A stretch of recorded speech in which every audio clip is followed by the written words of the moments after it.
हम आपके साथ आपसे आशीर्वाद मांगने के लिए आए हैं। आपने हर परिस्थिति में, भले मध्य प्रदेश में सरकार किसकी भी बनी हो, भले केंद्र में सरकार किसी की भी बनी हो, लेकिन धुलकोट की जनता ने हमेशा भारतीय जनता पार्टी के प्रत्याशी को यहां से जिताने का काम किया है। आप सब लोगों के सहयोग से, आशीर्वाद से, चाहे यहां का विधायक हो, चाहे सांसद के रूप में मुझे आशीर्वाद दिया हो, आपने इस विधानसभा से स्वर्गीय ब्रजमोहन मिश्रा जी को भी आशीर्वाद देकर यहां से विधायक चुनकर भेजा था। आपने इस विधानसभा से स्वर्गीय राजन दादू जी को भी आशीर्वाद देकर आपने चुनकर भेजा था। और लोकसभा में हमारे स्वर्गीय नेता नंदू भैया को भी आपने लगातार हर परिस्थिति में भारतीय जनता पार्टी के उम्मीदवार के रूप में आपने उनको भी आशीर्वाद दिया।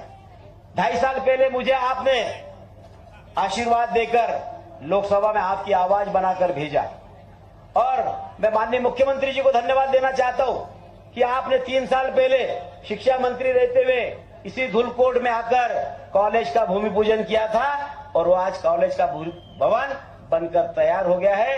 ये धुलकोट की क्षेत्र की जनता को, चाहे कॉलेज हो, चाहे स्वास्थ्य केंद्र हो, चाहे रोड हो, चाहे पट्टे हो, जो भी काम किए हैं ये भारतीय जनता पार्टी की सरकार ने किया है।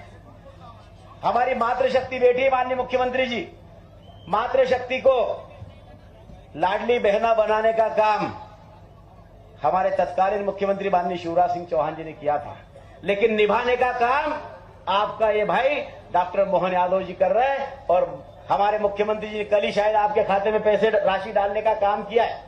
हमारी बहनों का सम्मान बढ़ाने का काम कर रहे हैं। हमारे किसानों को समृद्ध बनाने का काम हमारी भारतीय जनता पार्टी की सरकार कर रही है। और इस देश के प्रधानमंत्री माननीय मोदी जी ने गरीब कल्याण की योजनाएं बनाकर गरीबों के जीवन को, उस स्तर को उठाने का काम किया है। आज गरीब हमारी माताएं बहनों को धुएं से मुक्ति दिलाने से लेकर तो पक्की छत के मकान से लेकर तो गरीबों के इलाज की चिंता भी भारतीय जनता पार्टी की सरकार कर रही है। कोई गरीब भूखा नहीं सोए, उसके लिए 80 करोड़ जनता को निःशुल्क अनाज देने का काम भी भारतीय जनता पार्टी की सरकार कर रही है। गरीब के कल्याण के साथ साथ इस क्षेत्र के विकास के लिए और इस देश के स्वाभिमान के लिए और हमारे सनातन धर्म और संस्कृति को झंडा बुलंद करने के लिए माननीय प्रधानमंत्री मोदी जी को क्षेत्र की जनता की तरफ से बहुत धन्यवाद भी देता हूं।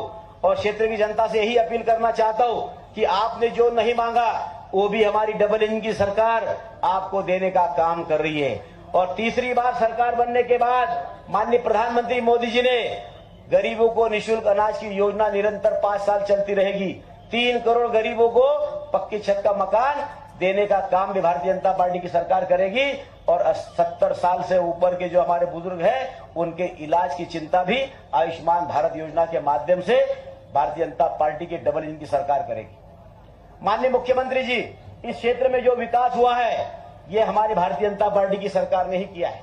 इस क्षेत्र के हमारे जनजातीय समुदाय के लोगों को पट्टे देने का काम भी चाहे पूर्व के मुख्यमंत्री सुंदरलाल पटवा जी हो या शिवराज जी हो, दोनों ने इस क्षेत्र की हमारे जनजातीय समुदाय को पट्टे देने का काम भी बड़ी मात्रा में किया है। 2005 के कुछ पट्टे रह गए हैं क्योंकि आचार संहिता है, इसलिए आपको से हम आग्रह ही कर सकते हैं, लेकिन 2005 के जो पट्टाधारी लोग हैं उनको पट्टे देने की चिंता भी हमको करना पड़ेगी। और उसी के साथ साथ इस क्षेत्र की जनता की एक मांग है, यहाँ पर एक अंबा स्थान है, अंबा पर तालाब की बड़ी दिनों से मांग कर रहे हैं। और पिछले विधानसभा चुनाव में हमारे तत्कालीन मुख्यमंत्री माननीय शिवराज सिंह चौहान जी ने आश्वासन दिया था कि सरकार बनने के बाद हम उस काम को भी हाथ में लेंगे और इस क्षेत्र की जनता की मांग को पूरा करेंगे। मैं आपसे यही आग्रह करना चाहता हूं कि अब नाली और सड़क की बात तो यहाँ के लोग कर नहीं रहे, यहाँ की जनता मांग कर रही है कि ये 2 काम हमारे हो जाएंगे तो निश्चित रूप से हमेशा भारतीय जनता पार्टी के साथ में हमारे क्षेत्र की जनता खड़ी रही है। आने वाले समय में भी भारतीय जनता पार्टी के साथ इस क्षेत्र की जनता खड़ी रहेगी। और शिवा बाबा ऐसे भगवान है कि जिस भगवान के पास जो भी जाता है अपनी मुराद लेकर जाता है, शिवा बाबा उस मुराद को पूरा करने का काम करते हैं। ऐसे शिवा बाबा के विकास के लिए भी भारतीय जनता पार्टी की सरकार ने पूरा सहयोग दिया है। वहां का रोड का निर्माण भी चल रहा है।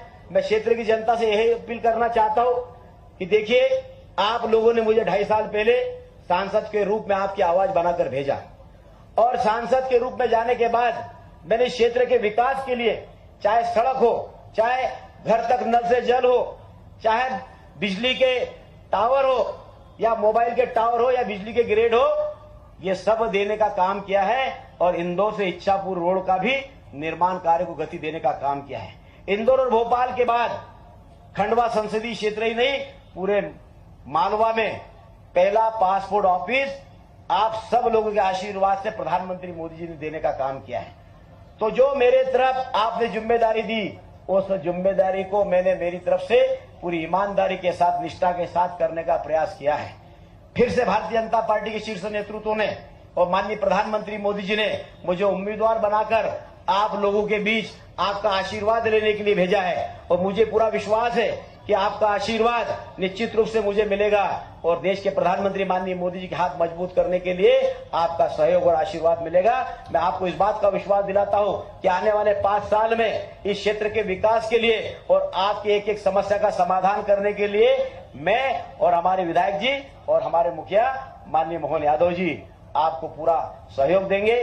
मैं पुनः आपसे अपील करना चाहता हूं कि 13 मई को 3 नंबर का कमल का फूल का बटन दबाएं और आप ही कोई नहीं दबाना है, आपके साथ साथ आपके परिवार, आपके रिश्तेदार, आपके अड़ोसी, आपके पड़ोसी सभी को लेकर जाना है और मतदान पेटी तक ले जाकर भारतीय जनता पार्टी की कमल के फूल का बटन दबाना है। और आने वाले समय में हमारे प्रधानमंत्री मोदी जी कहते ये 10 साल में तो ये जो काम किए हैं झांकी है, आने वाले समय में बहुत सारे काम बाकी हो, सारे काम बाकी पूरे करने के लिए 13 तारीख को 3 नंबर का बटन दबाओ और मुझे आशीर्वाद दो और देश के प्रधानमंत्री मोदी जी के हाथ मजबूत करने के लिए पूरा सहयोग दो।